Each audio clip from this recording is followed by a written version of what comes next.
Hello, everyone. Good morning. The hardest part is deciding how you respond. Because when someone hurts you, disrespects you, betrays you, ignores you, you don't just feel pain. You feel a storm of emotions, anger, sadness, shame, the urge to defend yourself, the urge to explain, the urge to prove your worth.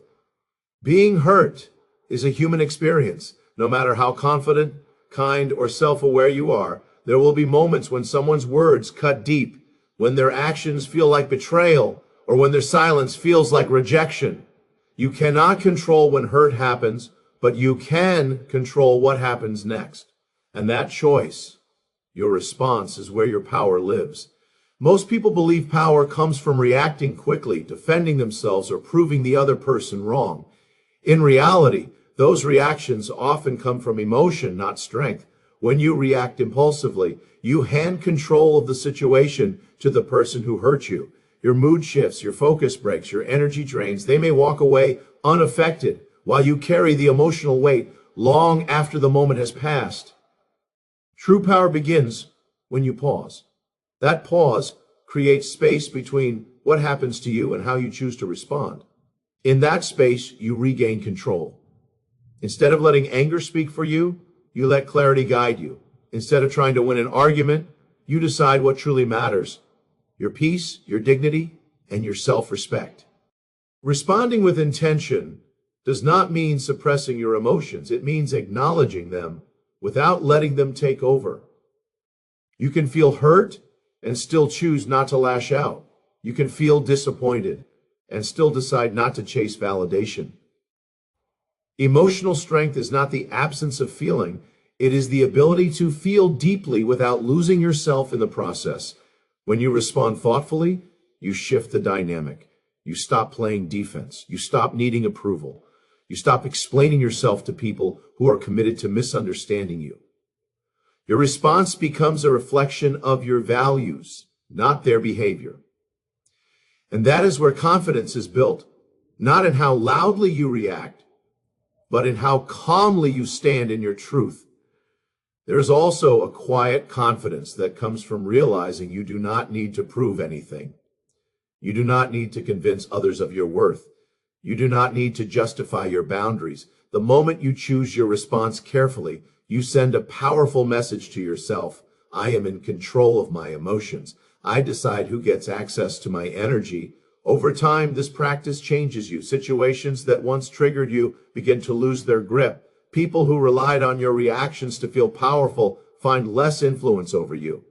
You become grounded, not because life stops challenging you, but because you stop letting those challenges shake your foundation. Your response is also how you teach others how to treat you.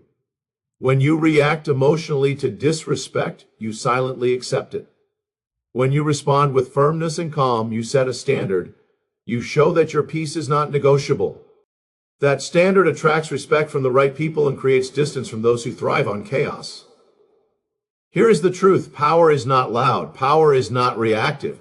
Power is not about control over others. Power is the ability to remain steady when emotions are high, to act in alignment with your values, and to walk away from situations that drain you rather than define you.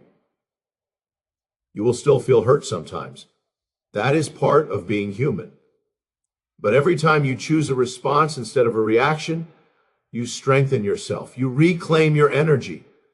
You remind yourself that no one else gets to decide how you show up in the world. And in that choice, in that moment of conscious response, you take your power back. Expand 200 to 600 words. Silence is often misunderstood. People think silence means weakness, fear, or avoidance. In reality, silence can be one of the most powerful responses you have when it is intentional and supported by boundaries. Not every situation deserves your reaction, and not every person deserves your explanation. Sometimes the strongest move you can make is choosing not to engage. When someone hurts you, the natural instinct is to defend yourself. You want to explain your side, correct the misunderstanding, or make them feel the impact of their actions. But here's the hard truth. Engaging with people who are committed to hurting you often deepens the wound instead of healing it. Words become weapons, emotions escalate, And before you know it, you're exhausted, replaying conversations in your head long after the moment has passed. Intentional silence is different from avoidance. Avoidance comes from fear. Intentional silence comes from clarity. It is a conscious decision to protect your emotional space. It says, I see what's happening, and I'm choosing not to participate in something that costs me my peace. That choice requires strength, self-awareness, and confidence. Silence becomes powerful when it is paired with boundaries. Boundaries define what behavior you will and will not tolerate. They are not about punishing others, they are about protecting yourself. When you stop explaining yourself to people who disrespect you, you are enforcing a boundary. When you disengage from conversations that turn toxic, you are reinforcing your self-worth. There is also freedom in realizing that you don't owe everyone a response. You don't owe closure to people who refuse accountability. You don't owe emotional labor to those who dismiss your feelings. Silence in these moments is not passive, it is decisive. It redirects your energy back to where it belongs, your healing, your growth, and your life. Many people fear silence because they worry about how it will be interpreted. They worry about being misunderstood or judged. But living to be understood by everyone is exhausting and impossible. The truth is, people who respect you will understand your silence. People who don't will misinterpret you no matter what you say. Silence helps you stop chasing approval and start honoring yourself. Silence also creates space for clarity. When you step back from emotional exchanges, you gain perspective. You see patterns more clearly. You recognize who listens and who only reacts. This clarity helps you make better decisions about who deserves continued access to you and who does not. Over time, silence with boundaries reshapes you, our relationships. It filters out drama and invites mutual respect. It teaches others that you will not argue for basic dignity. It signals emotional maturity and strength. And most importantly, it reinforces your internal belief that your peace matters. Choosing silence does not mean suppressing your voice forever. There are times to speak up, to confront, to advocate for yourself, but the difference is choice. When you speak, you do it from a grounded place, not from emotional chaos. When you stay silent, it is because you value yourself enough to walk away from harm. In a world that encourages constant reaction, choosing silence is an act of self-respect. It allows you to conserve your energy, protect your heart, and move forward with confidence. Silence, when intentional, is not the absence of power. It is the presence of strength. Expand 300 to 600 words. When someone hurts you, the easiest thing to say is, they made me feel this way. It sounds reasonable. It sounds honest. But hidden inside that statement is something dangerous. The belief that your emotions are controlled by someone else. Emotional ownership begins the moment you stop giving other people authority over your inner world. Owning your emotions does not mean denying the pain. It does not mean pretending you're fine or forcing positivity. Hurt is real, and acknowledging it is necessary. Emotional ownership starts with telling the truth, I feel hurt, not because you are weak, but because you are aware. Awareness is the foundation of healing. The shift happens when you move from blame to responsibility. Blame keeps you stuck. It ties your emotional state to someone else's behavior. Responsibility sets you free. When you say, I am responsible for how I process this, you reclaim control. You stop waiting for apologies that may never come. You stop needing validation from people who may never understand you. Many people confuse responsibility with self-blame, but they are not the same. You can recognize that someone hurt you without making yourself small or questioning your worth. Emotional ownership simply means you choose what happens next. You decide whether the pain will harden you or strengthen you. This mindset changes how you move through life. Instead of replaying the situation repeatedly, you begin asking better questions. What lesson is here? What boundary was crossed? What does this experience reveal about what I need or deserve?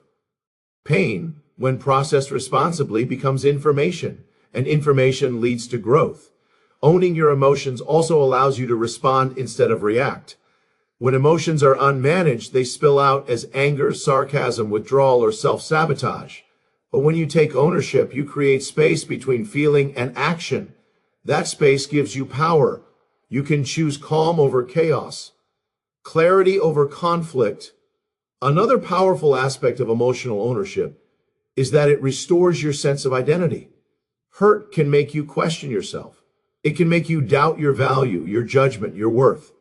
But when you take responsibility for your emotional healing, you anchor your identity internally rather than externally. You remind yourself that who you are is not defined by how someone treated you. This practice also builds resilience. Life will continue to present challenges. People will disappoint you. Situations will unfold unfairly. Emotional ownership prepares you for these moments. It equips you with the ability to feel deeply without being destroyed by emotion. You become someone who bends without breaking. Taking ownership does not mean you excuse harmful behavior. It does not mean you tolerate disrespect. In fact, it often leads to stronger boundaries and healthier decisions. When you own your emotions, you become clearer about what you will and will not accept. You stop reacting emotionally and start acting intentionally. Over time, this approach transforms your inner world. You feel less reactive, more grounded, less dependent on others' behavior, more anchored in your own values. You stop giving away your peace in exchange for temporary validation. The truth is, emotional ownership is one of the most empowering skills you can develop. It shifts you from being a passive recipient of pain to an active participant in your healing. You are no longer defined by what happened to you. You are defined by how you choose to grow from it. And in that choice, you reclaim your strength, your clarity, and your emotional freedom. Expand 400 to 600 words. Boundaries are often misunderstood as walls meant to keep people out. In reality, boundaries are guidelines that protect what matters most: your emotional well-being, your time, and your sense of self. When someone hurts you, the absence of boundaries is usually what allows that pain to linger. Boundaries are not about control or punishment. They are about self-respect. Many people struggle with boundaries because they fear conflict or rejection. They worry that setting limits will make them seem difficult, selfish, or unkind. But the truth is, allowing repeated harm in the name of kindness slowly erodes your self-worth. Every time you tolerate disrespect, you send a message, both to others and to yourself, that your needs are optional. Boundaries begin with clarity. You must first recognize what behavior crosses the line for you. That clarity requires honesty.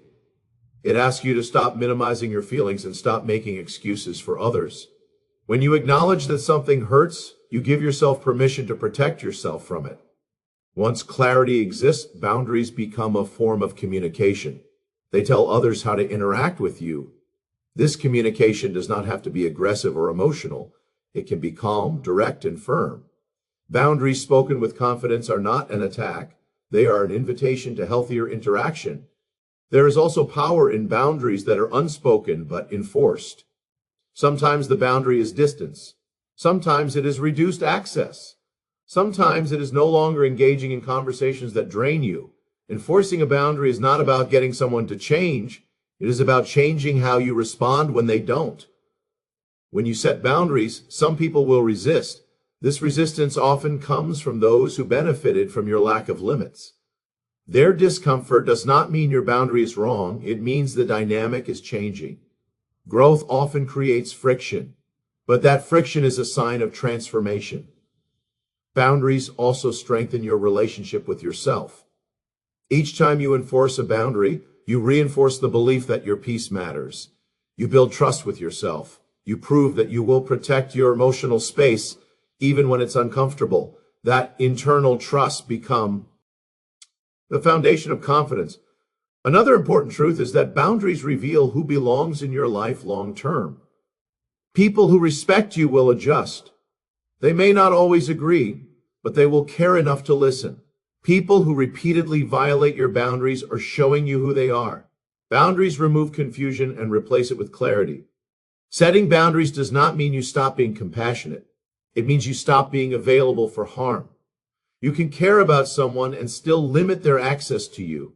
You can be kind without being self-sacrificing. Boundaries allow compassion and self-respect to coexist. Over time, boundaries change how you experience hurt. Instead of feeling trapped or powerless, you feel grounded and secure. You know what you will tolerate and what you won't. You no longer wait for people to treat you better. You decide what treatment earns continued access to you. In the end, boundaries are the language of self-respect. They communicate your values without needing constant explanation. They protect your peace without apology. And they remind you that you are allowed to choose yourself, even when others don't understand why. Expand 500 to 600 words. Choosing yourself sounds simple, but in practice, it is one of the hardest decisions you will ever make, especially if you are someone who is caring, loyal, and used to putting other people's needs before your own.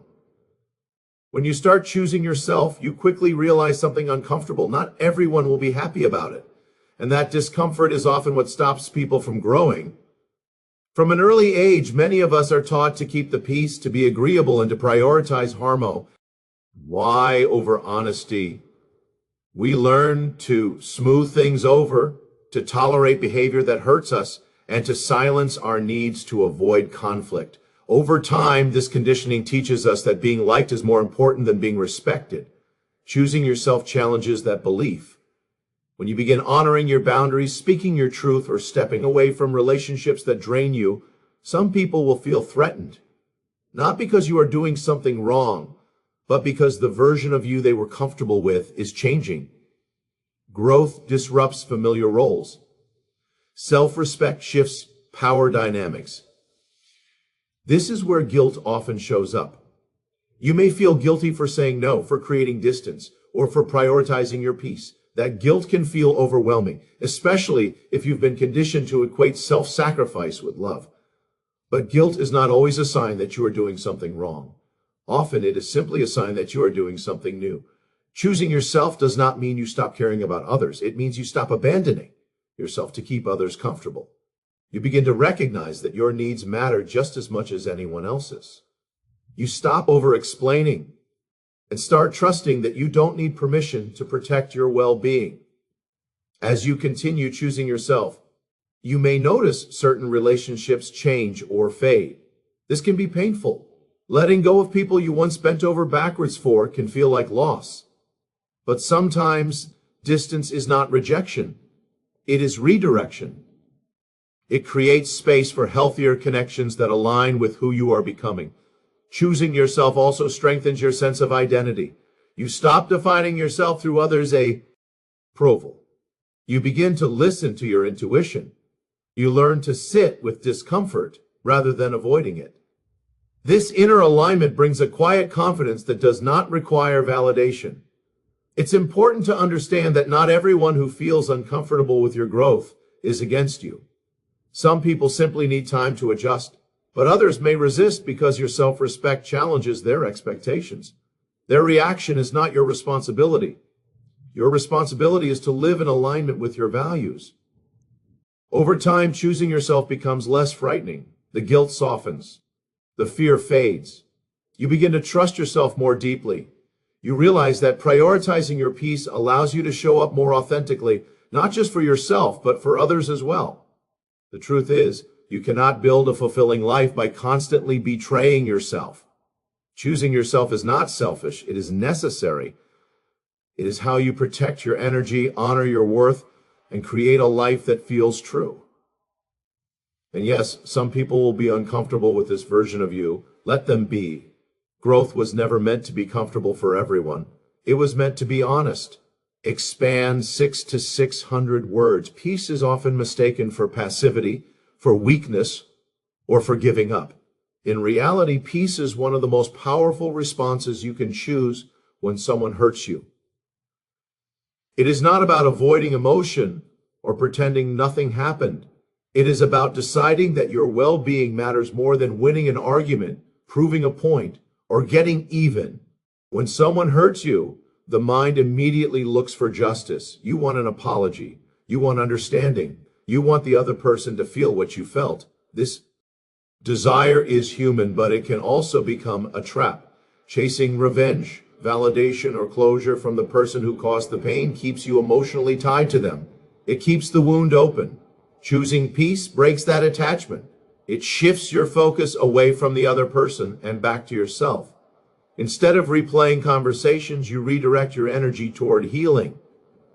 Instead of waiting for someone to change, you decide how you will move forward. Peace is not something you receive from others. It is something you choose for yourself. There is strength in letting go of the need to be right. Arguments often create more damage than resolution. Even when you are justified, continuing to engage can drain you emotionally. Peace asks a different question. Is this worth my energy?